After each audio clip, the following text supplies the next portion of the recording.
Hi, this is Chris Voss here from the ChrisVossShow.com, the ChrisVossShow.com. Current blog post we want to share with you.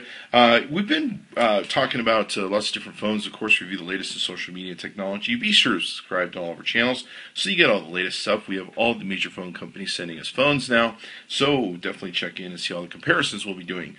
LG has been making some awesome phones of late that have really been rivaling both the iPhone and Samsung phones. In fact, I'm very impressed with them. Recently, the LG Optimus G I took and converted from the iPhone, and it got me to switch over. This is another very underrated LG phone that's very fast. It's actually got a benchmarking score faster than the iPhone 5, and it's an awesome little phone, and it's got the speed of the latest LG phones without having the quad core. It's got a dual core in it. And it also has a flip out keyboard. But it definitely is a rocking phone. I'm really surprised at the price it's going for and that it's underrated. If you really want an awesome phone but you don't want to pay top price at Sprint, this is probably one of the best phones they have on their website. And let's just say this, if you want a phone that's better than the iPhone 5, get the LG Mach.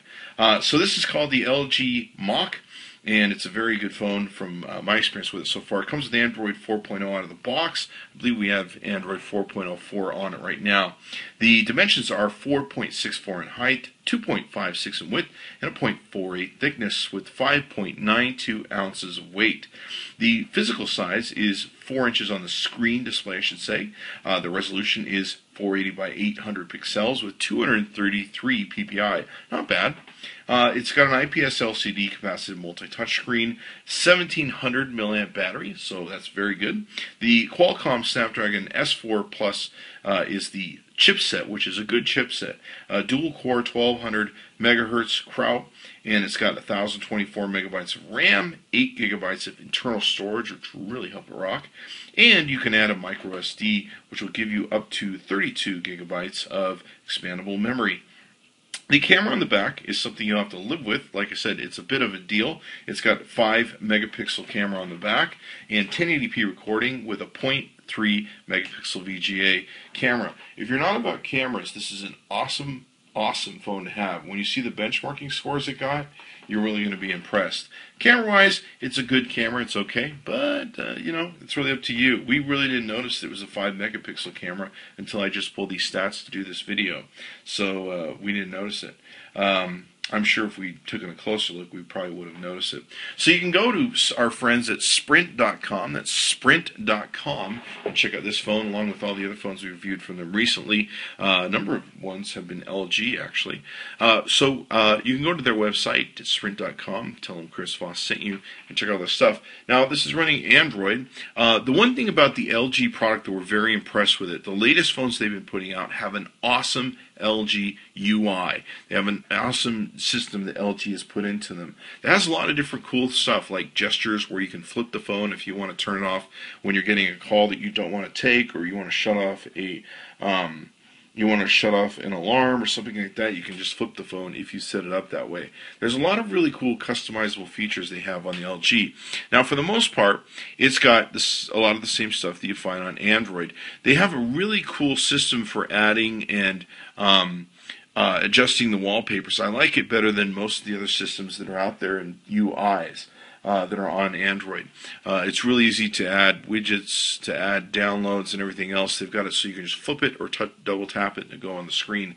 I really like the setups on how they do the UI. You make sure you want to look at the UI they have on the LG. I'm telling you, it's one of the best UIs I've seen out there, and I really like it and the ability to customize it. So you got a finite swipe here. You can go from left to right, right to left, and back to your home screen, of course. You've got your back button, your home button, and your menu button and capacitive touchscreen. Up top, we've got your front-facing camera, your speaker for phone calling, and that's pretty much it. It's got this outside layer that kind of looks like an iPhone 3G or from back in the day with the Chrome Outlook. Sorry for making that reference.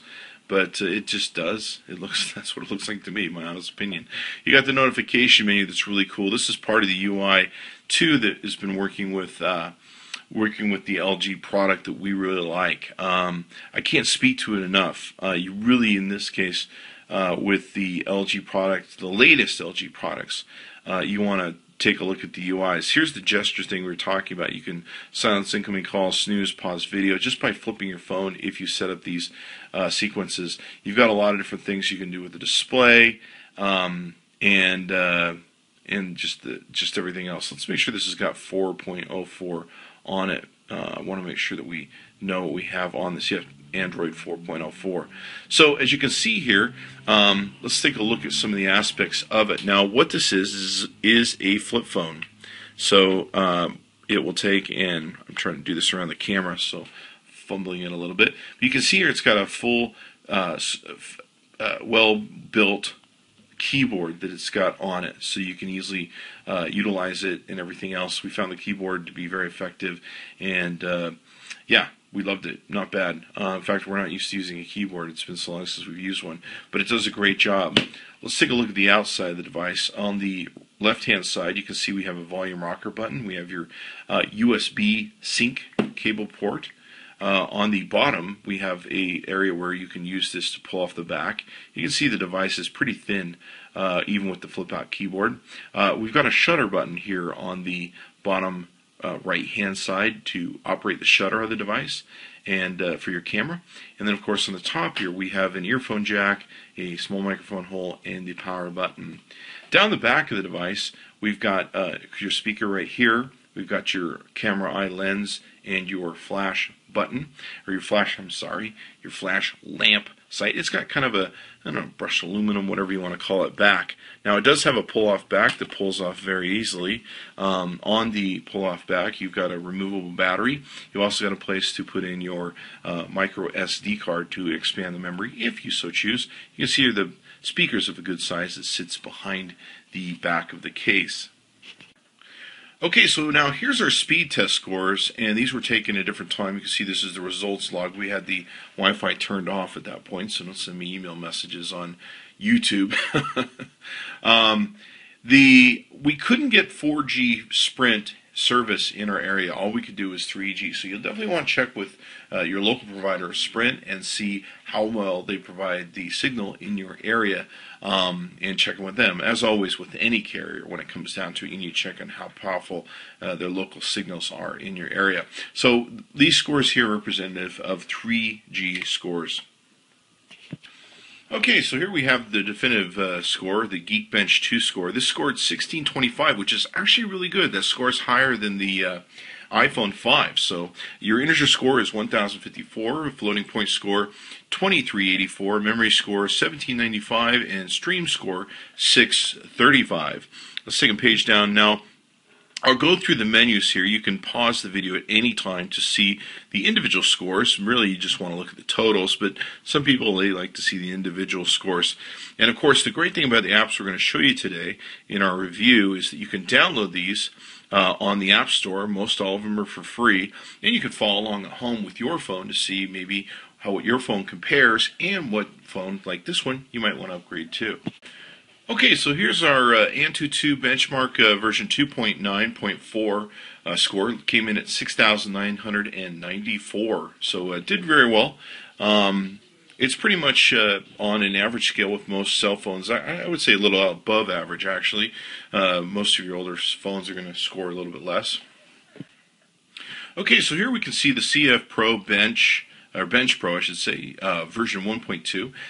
This is a full benchmarking app. You can see here some of the results they took and got here, some of the native MIPS, etc., etc. You can pause this at any time to see some of the results. The main score we're looking for to monitor here is 8,127, the overall score, and you can see here it performed right in the middle, right below the HTC One X and above the HTC Galaxy S2. Okay, so here we can see, this is using the benchmark and tuning app, came in number 2 right below the HTC One S, so it's a very good score, and it's actually above the Samsung Galaxy S3, if you can see that there. So it scored really well, 10,327 if you can't see that. Not too bad. Okay, so here we have the Quadrant Standard test that we're taking a run. You can see here, according to their scores, it scored very, very well. 5224 above the HTC One X and the Asus Transformer Prime. So definitely a great underrated little phone. I mean, it's an awesome phone, and I really enjoy the LG product. Okay, so here we're doing the GPS test, and on the GPS test, what this does, it determines how well the device can find itself on the planet, and how many satellites it can pick up, and how efficient it is with those satellites. In view is 22, in use 14, it's a good number, and within 10 feet is what it finds itself within, and that's pretty much an average for most cell phones. You can see it's flipping back a little bit between 10 and 13, but most cell phones will do that. Okay, so this is the Volamo test. This tests a number of HTML5, JavaScript, all that sort of good stuff. Score came in at 1357, and on the Metal score came in at 1314. Okay, so now here you can see we're doing a display test. The colors on the LG are very rich. It's one of the things that impressed me about the phone also. Great yellows. I mean, probably one of the better definitions of yellows that I've seen. Everything is very well balanced, but evidently, very evident in the quality of its colors and gradient. Let's take a look at some of the other tests. You can see here, it's got great colors to its screen. Definitely pop off the screen. And one thing I've really been impressed with the LG product is this. Okay, so here's the SunSpider JavaScript benchmarking test that we've done. Of course, we've turned off the Wi-Fi. You can see here that we've got a score is 1600.2 milliseconds. Of course, the lowest score is the better taken have. We tried using the browser Mach score, and we couldn't get it to work. It kept crashing and locking up, so not sure what's up with their website.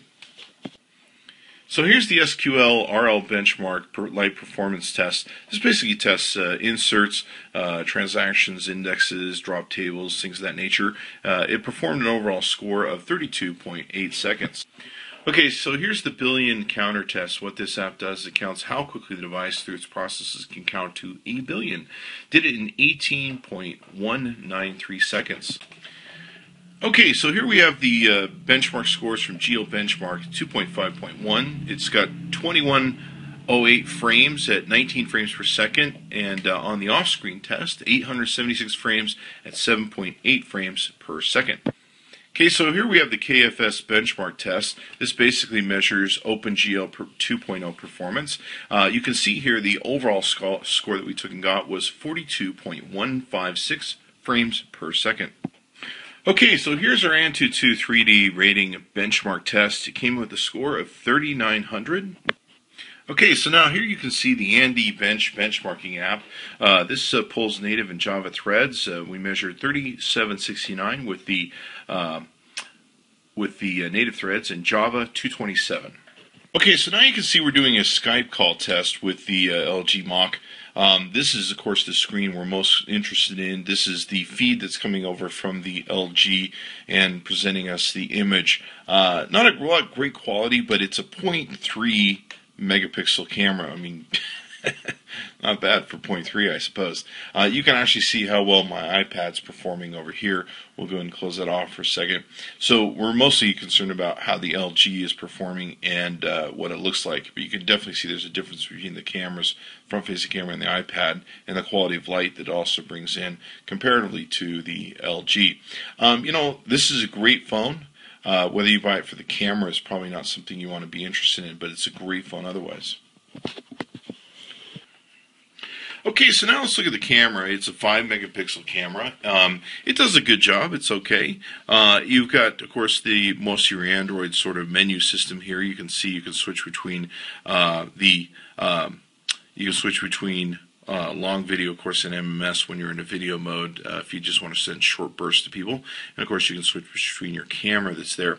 All these menu that's over here on the UI for the LG, you can take and customize the whole menu as to what you want to have up here. You can, of course, adjust your flash, brightness, focus, image size, scene mode. There's a number of different scene modes you can take and choose from. ISO, white balance, color effect, timer, geotagging, shutter sound, auto review, and all that good stuff. They also have a thing that's kind of interesting with the LG where you can say words like cheese, smile, whiskey, or whatever to make it take photos if you so activate the feature. And it will take the photos for you. So that makes it kind of nice. It takes some of the work out of it, especially if you want to do photos that you might be in. With video on here, of course, like I said, you can choose between the long form video and the short form video. Let's go ahead and kill that flash. You can choose between video size, white balance, color effect, audio recording, auto review, etc., and basically the same sort of menu system that you would take and have with most Android phones. There's also this thing called the live effect that gives you visual effects. You can actually do silly faces, big eyes in space, all that sort of, it's kind of an interesting, funny sort of menu thing that they've set up where you can actually screw with stuff. So that's kind of interesting. Camera-wise, let's take a look at how well it's shot. Now, it shoots pretty well for a 5 megapixel camera. We've been impressed with the LG product. It's not bad. Here's a close-up shot of some wood. Here's an okay shot of a side panel of a car out in some low light. Here's we're just shooting in the sky. The blues aren't as quite as sharp and crisp as we would have liked to have seen in some of the other photos we've seen from other phones. Here's a shot. Looks like it might be a little bit out of focus for us. Here's another shot. This is a much better shot when it comes to the colors. This is a sun going down shots in our neighborhood here. And it does okay. Let's take a look at the video.